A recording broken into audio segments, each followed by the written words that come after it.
क्या करते हैं, सुनिए हम कैसे करते हैं, कितना टाइम पास चलता है कभी कभी जब हम बाइबल पढ़ते हैं। सुनिए, जब हम बाइबल पढ़ते हैं ना, सबसे पहले ये हमारा बिल्कुल हमारे बाजू में पड़ा रहता है, और देखिए क्या करते हैं हम। इस पर उसके चेलों में से बहुत से उल्टे फिर गए और उसके बाद उसके साथ न चले। पढ़ रहा हूं हाँ, लेकिन मेरा मन नहीं है। तब यीशु ने उनसे कहा, क्या तुम भी चले जाना चाहते हो? पंखा बढ़ाना। शिमोन पतरस ने उसको उत्तर दिया, हे प्रभु, मम्मी दसना केड़ो तंग तो करे खड़े से था। और उसके बाद जानते क्या करते हैं, और विश्वास किए जाने और परमेश्वर के पुत्र। This is our Bible study, और हम ऐसी बाइबल स्टडी करके परमेश्वर से एक्सपेक्ट करते हैं कि वो हमसे बात करेगा। मैं आपको बताना चाहता हूं, मतुशेला की तरह आपकी उम्र 976 भी हो जाएगी ना, तो भी बात नहीं करने वाला है वो आपसे। जानते हो परिश्रम करने का मतलब क्या होता है? बोलो परिश्रम। ये कौन सा परिश्रम है? ये परिश्रम ये नहीं है कि हमको पंखा बंद करके गर्मी में बैठ के पसीना बहे, प्रभु को कहें, प्रभु पसीना बहा दिया दे अभी। That is not like that. आप जानते हो, आप में से कितने लोगों ने ये वचन पढ़ा है, पुरानी दाखरस नई मशकों में नहीं बरते। ये एक डिफिकल्ट पैसेज है बाइबल का। जब आप इसको पढ़ते हो तो क्या आप वहां पर रुकते हो कि आप सोचते हो भाई सूरज मिलने वाला है ना फ्राइडे को, पूछ लेंगे ब्रदर से, दिखा हो खाए ना मां चले खामा, कि आप बैठते हो? आप में से कितने लोगों ने कभी बाइबल को समझने के लिए फास्टिंग की है? मुझे बताइए। मैं जानता हूं बाइबल के अंदर फास्टिंग को प्रिवील करना सही नहीं है, लेकिन मैं आपको इंकरेज करने के लिए एक बात बताना चाहता हूं। मैंने स्टार्टिंग के डेज में पूरा बाइबल फास्टिंग में पढ़ा था, और आज भी मुझे वो सब याद है। आप में से कोई यहां पर है, हम जानते हैं फास्टिंग किस लिए करते हैं, जॉब मिल जाए, कोई ठीक हो जाए, मेरा कर्जा छूट जाए। मुझे एक जगह बताओ बाइबल के अंदर कि इन चीजों से निकलने के लिए फास्टिंग करने के लिए कहा गया था। हाँ, अच्छी बात है अगर आप करते हो तो, लेकिन क्या आप वो पर्पस जानते हो जिसके लिए उपवास करने के लिए कहा गया था? याद रखिएगा, कभी कभी परमेश्वर से कहिए, आज मैं फास्टिंग इसलिए कर रहा हूं ताकि मैं आपके वचन को समझ पाऊं। फास्टिंग में आधे विचार खाने के खत्म हो जाते हैं, हमारा मन थोड़ा खाली हो जाता है, और बहुत जल्दी हम वचनों को समझना स्टार्ट कर देते हैं।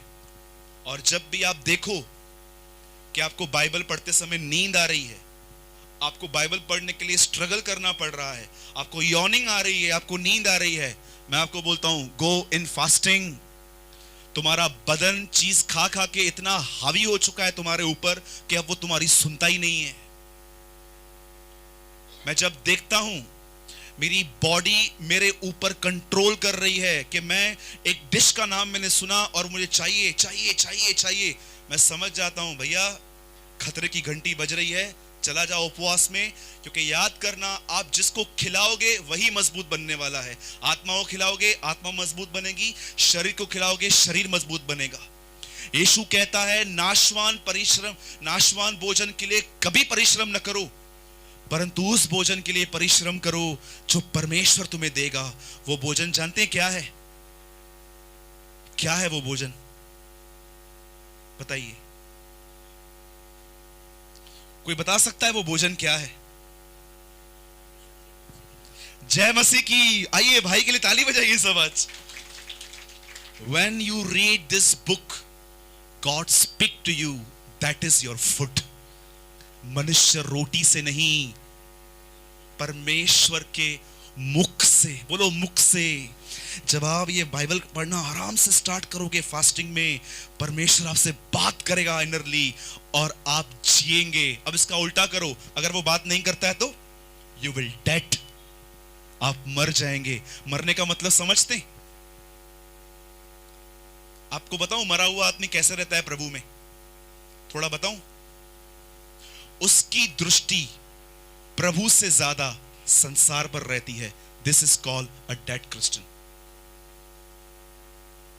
आज आप किसी की भी डीपी देखो फोन पे, डीपीस होती है ना, डीपीस, व्हाट्सएप पे डीपीस लगाते हैं, आप डीपीस देखो, उसमें से ही आपको मालूम पड़ जाएगा how much worldly they are. Church में आप सिंपल रहते हो, बाहर आप स्टाइलिश घूमते हो, किसको धोखा दे रहे हो आप? बहुत सोचो। एक चिन्ह है, आपको बताऊं 6 अध्याय मरकुस के अंदर लोग ये बिलीव नहीं कर पा रहे थे कि ये परमेश्वर का बेटा है। वो इतना साधारण था और यीशु मसीह हमेशा कहता था I am the son of man, मनुष्य का पुत्र। It means I am a ordinary man. बोलो जय मसीह की। कितने लोग मेरी बात को समझ रहे हैं? ठीक है, हम वचन में आए। कितने लोग आज के बाद प्रभु का वचन पाने के लिए मेहनत करेंगे? फास्टिंग में जाओ, किताब खोलो, प्रभु से कहो लॉर्ड स्पीक टू मी, मुझसे बात कर। ये आपका बर्थ राइट है। सुना था ना आपने जवाहरलाल नेहरू, बर्थ राइट। ये मेरा पूरी तरह से ये मेरा हक है लेना। मैं आपको बताना चाहता हूं परमेश्वर का शब्द पाना आप सबों का हक है, उसे लो। कब तक आप एको बने रहोगे दूसरों का? बोलो एको। आप जानते हो आजकल जो भी प्रचार चल रहे हैं कलीसियाओं के अंदर, मैं आपको बताना चाहता हूं 90% आर एको। एको समझते? कितने लोग महाबलेश्वर गए? एक बार lift your hand. Tiger point पे गए कभी आप? वहां पर जाके अपना नाम लो, 3-4 बार आपका नाम वहां पर चलेगा। हम लोग कई बार क्या करते हैं, कोई और प्रचार करता है उसका एको बन जाते हैं। वो बोलता है इसलिए मैं बोलता हूं, दैट इज अ एको। जाओ प्रभु के पास, फ्रेश वर्ड पाओ, वहां से आपका जीवन परिवर्तन हो जाएगा।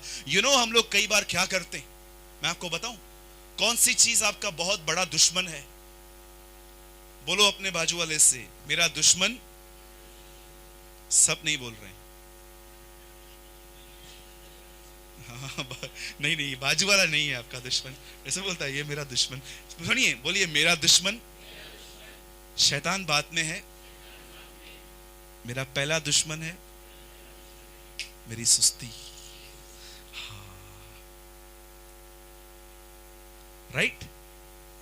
मैं एक चर्च में गया था, कोई प्रचार कर रहे थे, 90% चर्च सोई हुई थी। तो मैंने उनसे पूछा हर रविवार ऐसा ही होता है?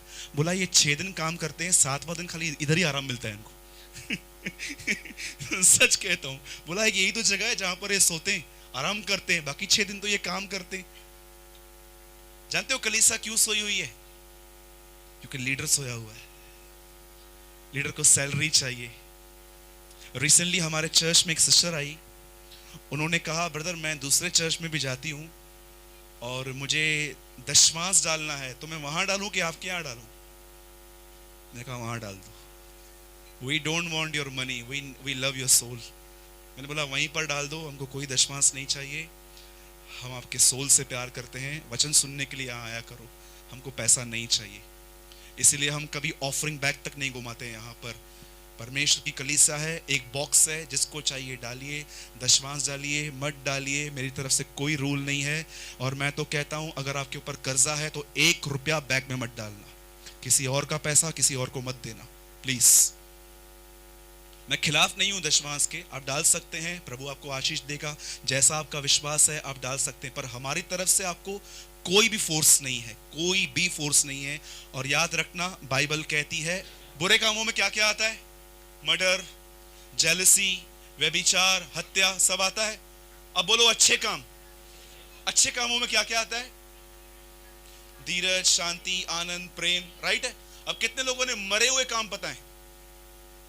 जानते हो इब्रानियों की पत्री में पवित्र आत्मा ने एक वर्ड लिखा है, डेड वर्क्स। वो काम जो प्रेम में नहीं है, वो काम एक मरा हुआ काम है। इसीलिए मदर टेरेसा ने कहा do small things in a great love. छोटी चीजें करो बट बड़े प्रेम से करो। जो भी चीज प्यार से नहीं है, फोर्सफुली है, वो चीज कभी परमेश्वर की तरफ से नहीं होती। Do everything in love, the Bible says. हर चीज प्रेम में करो। आइए एक वचन खोलिए मेरे साथ, जिन लोगों के पास भी बाइबल है।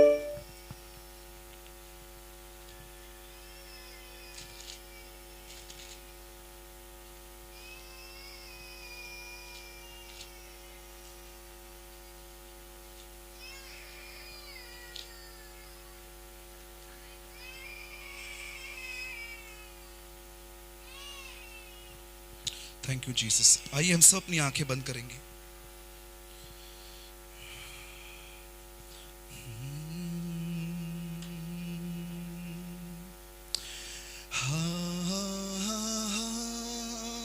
Hallelujah,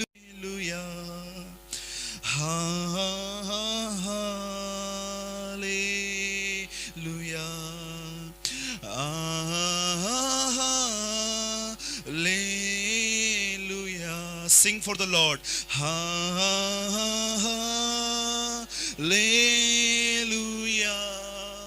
Hallelujah.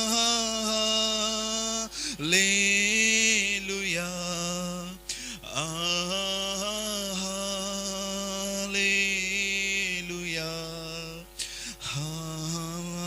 आमीन। हम हैं तेरे हाथों की रचना,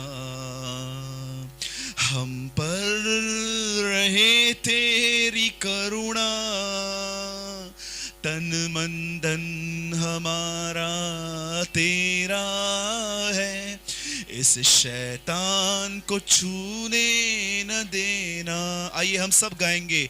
हम हैं तेरे हाथों की रचना, रचना, हम पर रहे तेरी करुणा, तन मन धन हमारा तेरा है, इस शैतान को छूने न देना। हाँ हाँ हाँ हाँ, come on, lift your hands and worship your Lord. हाँ हाँ, अपने हाथों को उठा के उसके लिए गाइए। Hallelujah, hallelujah,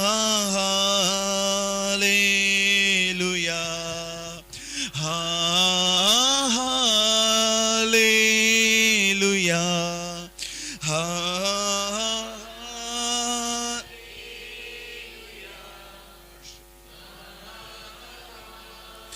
hallelujah,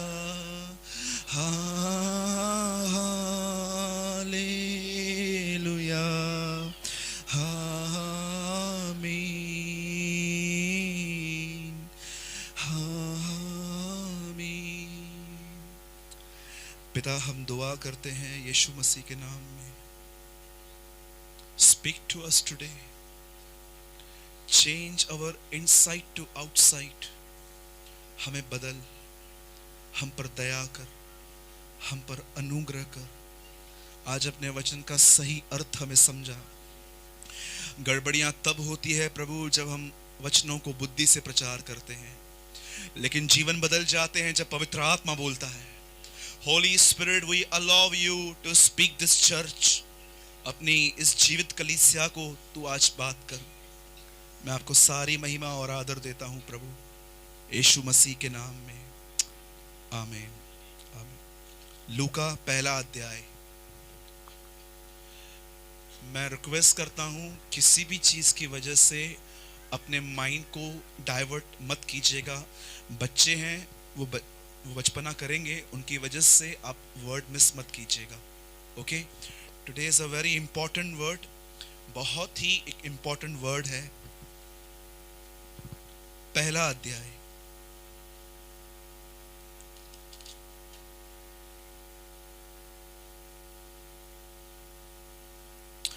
first Luke chapter 1 verse 28। सिर्फ एक ही वचन कोई पढ़िए, 1 का 28। ध्यान दीजिए। आप जानते हैं, जब प्रभु यीशु मसीह इस पृथ्वी पर आए और जब पतरस उनके जाने के 30-35 साल के बाद जब वो अपनी पत्री लिख रहा था, पहला पतरस, तो वो कहता है, हे सिलवानुस, मैं ये सब बातें तुझे लिख रहा हूं और ये जान रख, परमेश्वर का सच्चा अनुग्रह यही है। बोलो, परमेश्वर का सच्चा अनुग्रह।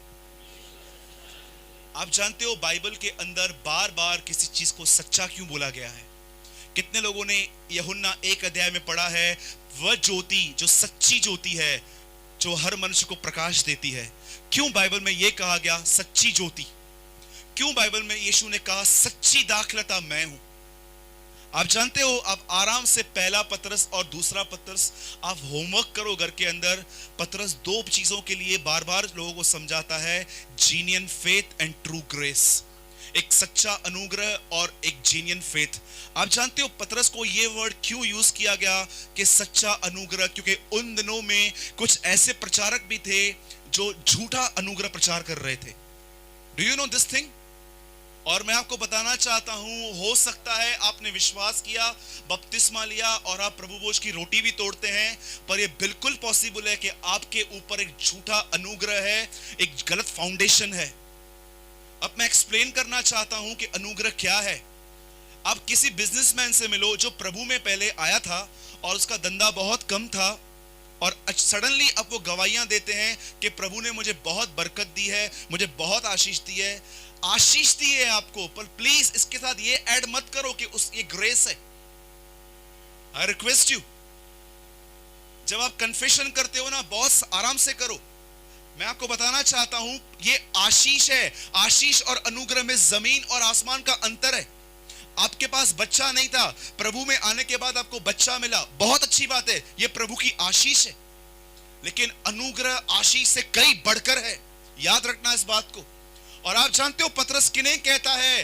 बाइबल कहती है, O Silvanus, this is a true grace of God, walk in this grace. याद रखना, 33 साल उसके साथ रहने वाला व्यक्ति कहता है कि सच्चा अनुग्रह क्या है।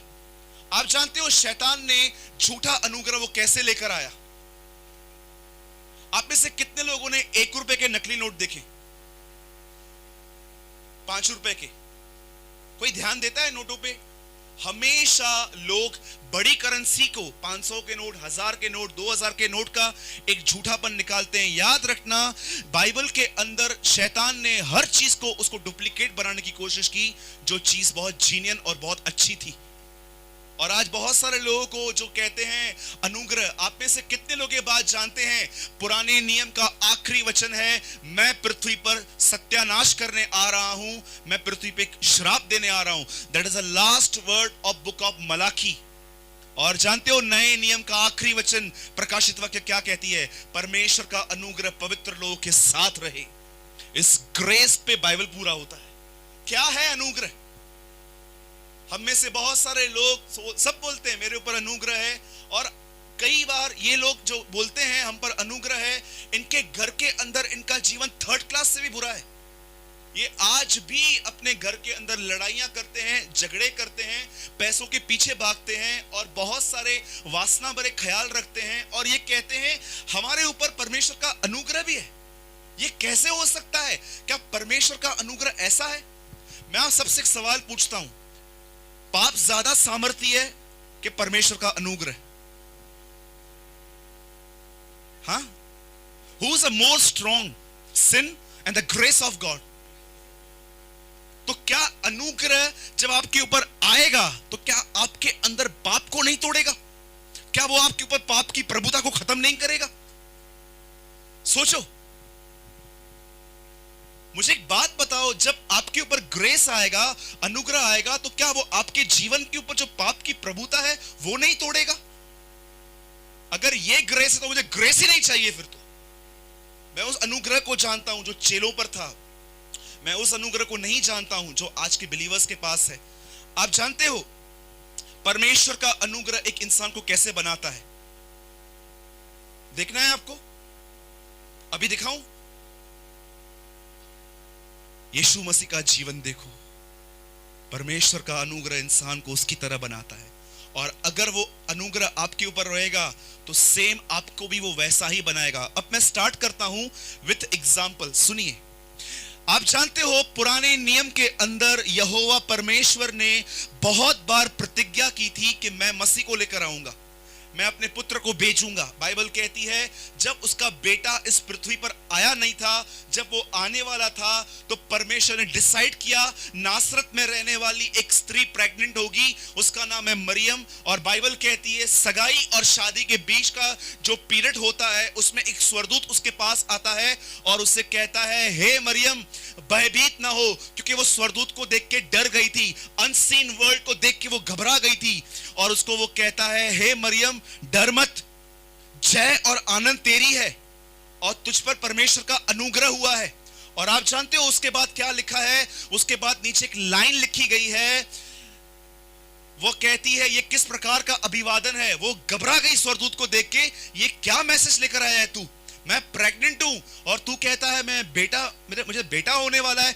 आप जानते हो जब एंजेल उसे कहता है सुन परमेश्वर का अनुग्रह तुझ पर हुआ है, उसके बाद स्वर्गदूत उससे कहता है तुझे एक पुत्र उत्पन्न होगा। अपने बाजू वाले से कहिए पुत्र, बोलिए बेटा। मैं आपको बताना चाहता हूं हर विश्वासी के ऊपर अनुग्रह एक ही कारण से आता है, ताकि उसके अंदर उसका बेटा आ सके। There is no other reason. पौलुस कहता है जब मैं मां के पेट में था तब उसका अनुग्रह मुझ पर हुआ, और उसके बाद वो कहता है यह अनुग्रह है कि वह अपने मेरे अंदर अपने पुत्र को प्रकट करे। आप जानते हो उसके बाद क्या हुआ? अब सब ध्यान दीजिए। बहुत सारे लोग सोचते हैं बाइबल पढ़ने से यीशु मसीह मेरे अंदर आता है, प्रेयर करने के द्वारा प्रभु मेरे अंदर